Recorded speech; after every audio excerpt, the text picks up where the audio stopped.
This is my second video about how we think. The first pointed out different ways that our brains work. For example, some people don't experience being conscious. Some people's thinking takes the form of interior dialogue, while others don't experience that at all. Some people say they think in images, others say they think in words. This video is about different ways of thinking that we get from our society, from when and where we live. In ancient Rome, for example, you could think like a Stoic or an Epicurean. Both very well developed and very different ways of thinking.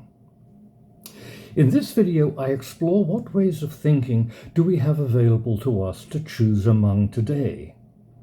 One, less common now, is Christianity.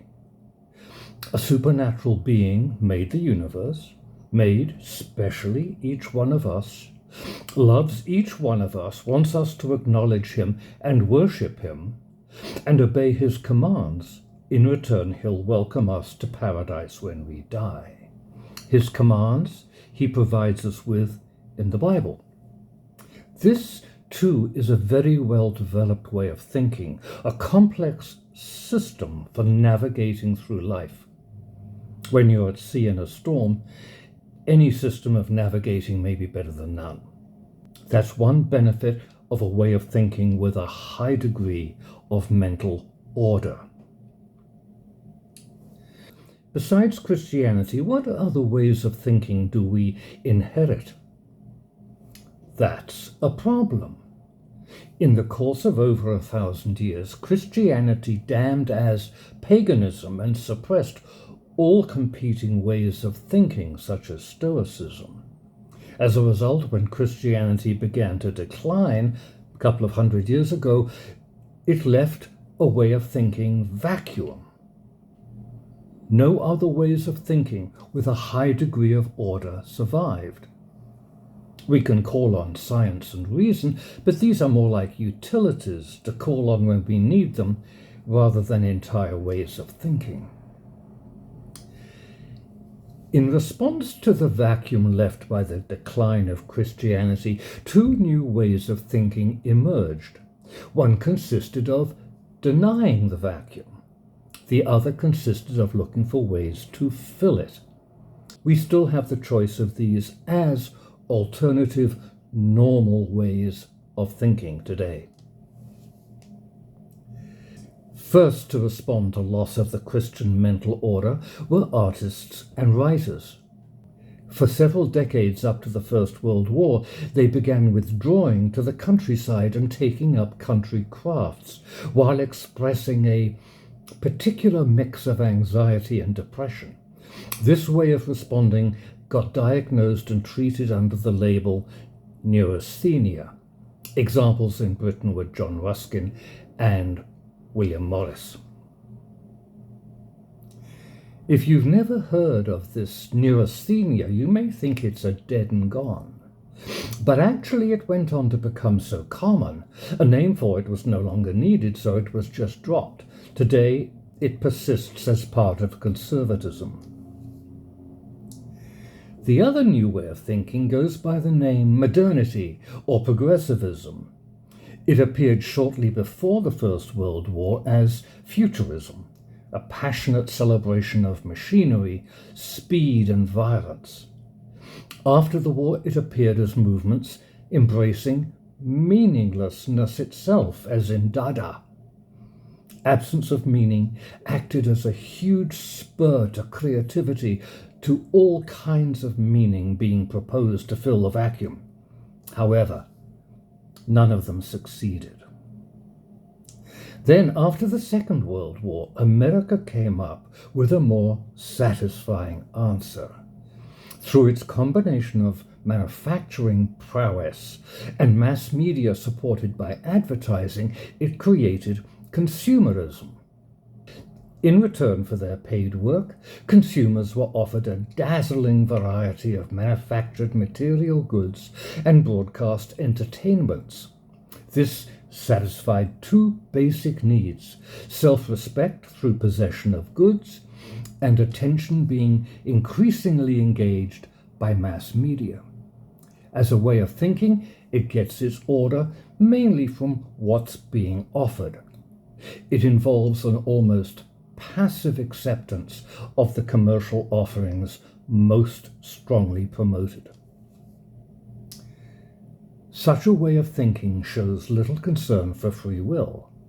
The traditional I, a sort of executive self previously experienced as being in control of the rest of mentality, faded away, as represented in the movie Inside Out, where emotions are shown directly driving behavior, with no overriding self being in charge. I recall a critic praising the movie for revealing, at last, how we all really think. While consumerism flourishes, there doesn't seem to be a problem. But consumerism appears threatened by the rise of artificial intelligence. On the one hand, AI threatens to eliminate paid work.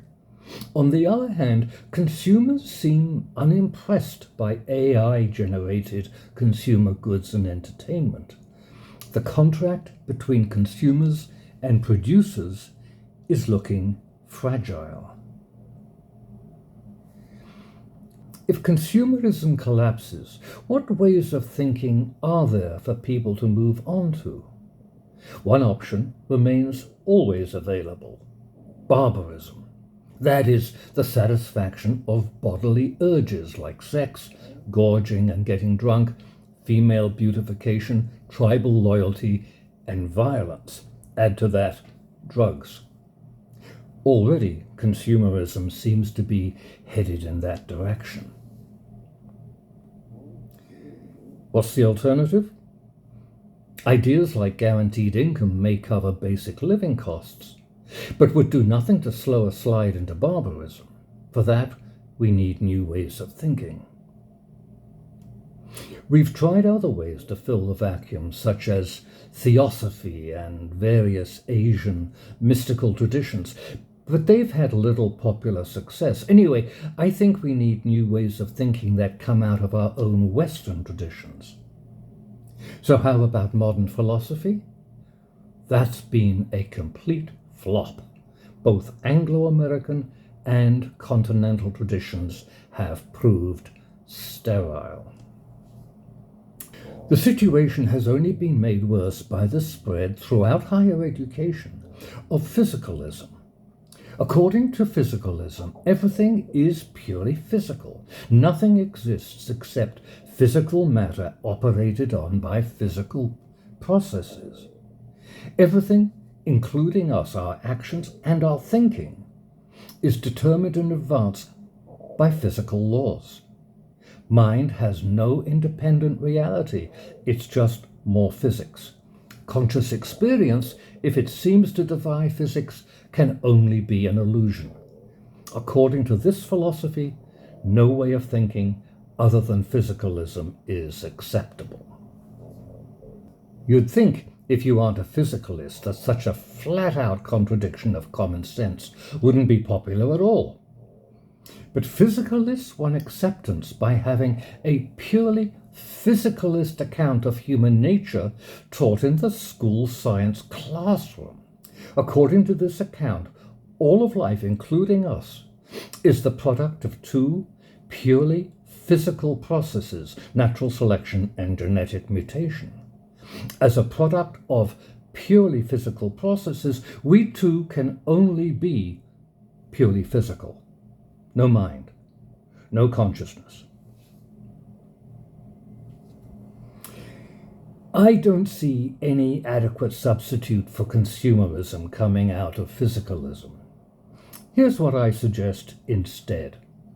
First, we dump natural selection and genetic mutation in the dustbin of failed scientific theories.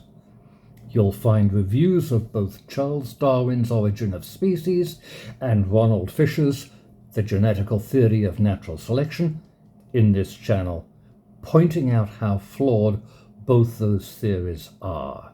You might be surprised to have Darwin portrayed as a physicalist, but in 1837, just as he was wondering how to account for evolution, he fell under the spell of Auguste Comte, the originator of material reductionism. Any mechanism Darwin came up with after that would have to have a purely physical basis. What he came up with was natural selection. Okay, first we abandon natural selection.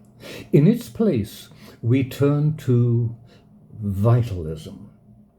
But not to the old mystical kind of vitalism, instead a new kind built on what we've discovered recently about the genome. In a video series in this channel, Natural Philosophy for the 21st Century, I develop such a new kind of vitalism and suggest how it can be made into a new way of thinking. Such a new way of thinking would be entirely contemporary, as potentially universal as Christianity, since all humans owe their nature to their genomes, and with as much order to it as further studies of the genome can support.